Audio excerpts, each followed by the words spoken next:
Friedrich Nietzsche, in his philosophy, presents a profound view of the concept of strength in human life. He extends this concept beyond physical strength to an essential element of human existence and development. Nietzsche argues that strength is not merely the ability to win physical battles, but rather the capacity to face and overcome life's challenges, the willingness to confront chaos and uncertainty, and the ability to create meaning in a world that offers no inherent purpose. For Nietzsche, weakness is not a matter of physical frailty, but a mental state. He defines weakness as surrendering to mediocrity, being willing to conform without questioning, and refusing to embrace life's inherent challenges. A weak person, according to Nietzsche, is one who avoids difficulties, chooses safety, and follows pre-established rules without ever questioning their validity. In the world Nietzsche describes, weakness is the refusal to engage with life's struggles and the acceptance of living in mediocrity, never surpassing oneself. Nietzsche also strongly criticizes what he calls the morality of the slaves, developed by those who feel powerless and weak. According to him, these values, including compassion, humility, and self-sacrifice, are merely coping mechanisms for the powerless, who cannot succeed through strength, but only seek to blame the stronger. He argues that while these values may seem noble, they are essentially a form of concealment that allows weak individuals to find comfort without ever confronting the truth of their weakness. From Nietzsche's perspective, a society that glorifies weakness and the values of self-sacrifice and compassion will be a society that stifles individuals from realizing their true potential. Nietzsche urges individuals to rediscover their innate strength, not allowing fear or adherence to societal norms to diminish their ability to define and surpass themselves. In Nietzsche's philosophy, the concept of slave morality plays a pivotal role in explaining the weakness of individuals and society. According to Nietzsche, slave morality is not a natural value system born out of noble qualities, but rather a reactive mechanism developed by those who feel powerless in the face of stronger individuals. Instead of striving to rise above their limitations, these individuals create a new moral system where weakness and self-sacrifice are praised and strength is condemned. This is not the development of personal values, but a response, a form of blaming their own weakness. Nietzsche argues that the values of slave morality, such as compassion, humility, self-sacrifice, and forgiveness, are qualities nurtured by resentment and hatred towards the stronger. Those who cannot face the reality of their own impotence begin justifying their weakness by elevating qualities they believe to be noble. They condemn those who are strong, assertive, and decisive because they do not want to admit that their own weakness is the reason for their failure. Nietzsche sees this as ressentiment, silent resentment, a feeling of envy towards the powerful who can create their own lives without needing sympathy. From this, Nietzsche argues that modern society has been heavily influenced by slave morality. These values have dominated culture, making individuals weak, constantly avoiding challenges, and failing to face the reality of life. A society that emphasizes self-sacrifice, compassion, and submission cannot cultivate strong individuals, those who have the ability to define their own values and build their own lives. To break through these limitations, Nietzsche calls on us to overcome slave morality and start living according to values of autonomy, strength, and creativity, instead of continuing to accept predetermined societal norms. In Nietzsche's philosophy, the concept of the will to power is one of the central ideas, reflecting his view on the purpose and driving force of life. According to Nietzsche, every individual possesses an inherent strength, a capacity to constantly rise and assert oneself, surpass limits, and explore and cultivate personal potential. The will to power is not about dominating or controlling others, but about the process of self-overcoming, pushing beyond one's limits, and continuously discovering and enhancing one's individual potential. Nietzsche believed this was the force behind every significant achievement in human history.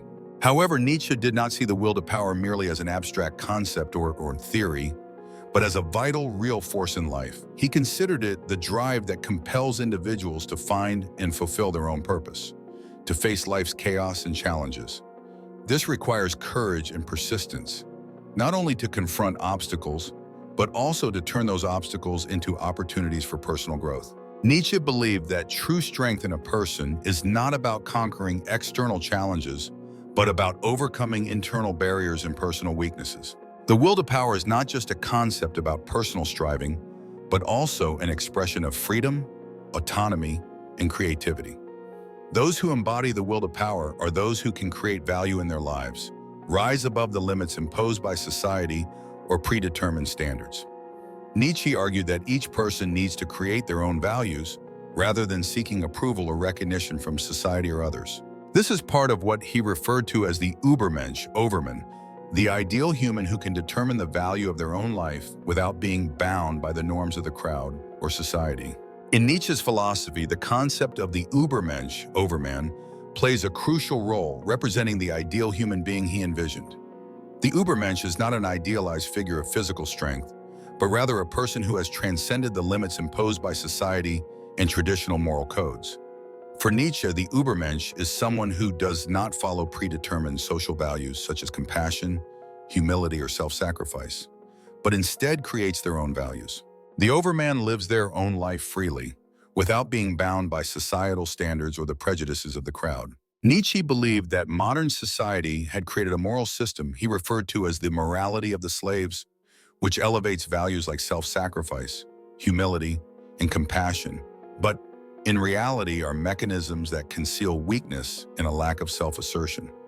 These values prevent people from fully realizing their potential and living life authentically. A society that values submission and self-sacrifice cannot cultivate strong, independent, and creative individuals.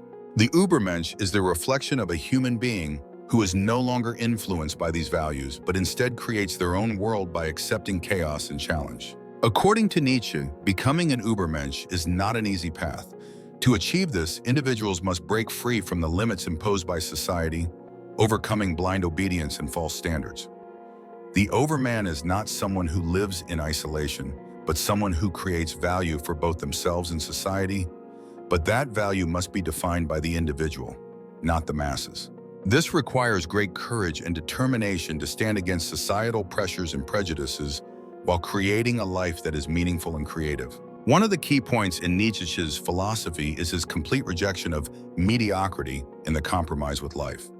According to Nietzsche, modern society often encourages people to avoid risk and seek safety, which leads to a herd mentality where everyone lives by pre-established norms without questioning them. In contrast, Nietzsche believes that a truly strong person is one who rises above complacency, transcends mediocrity, and seeks boundless creativity and personal development. Nietzsche argues that when society only values obedience, humility, and compassion, it is actually hindering the development of strong, creative, and independent individuals. These values, while revered by society, are merely coping mechanisms for those who lack the ability to assert themselves and endure the challenges of life. This makes society weak and entrenched in mediocrity. People living by these values never truly rise to develop themselves, but rather accept living in comfort, stability, and without challenge. Nietzsche calls for the abandonment of blind obedience and encourages us to find ways to develop as individuals. He urges us to embrace the chaos of life, face its challenges, and seek creativity in every difficulty. We need to confront the abyss of life, not run away or avoid it, but face it directly to create a meaningful life.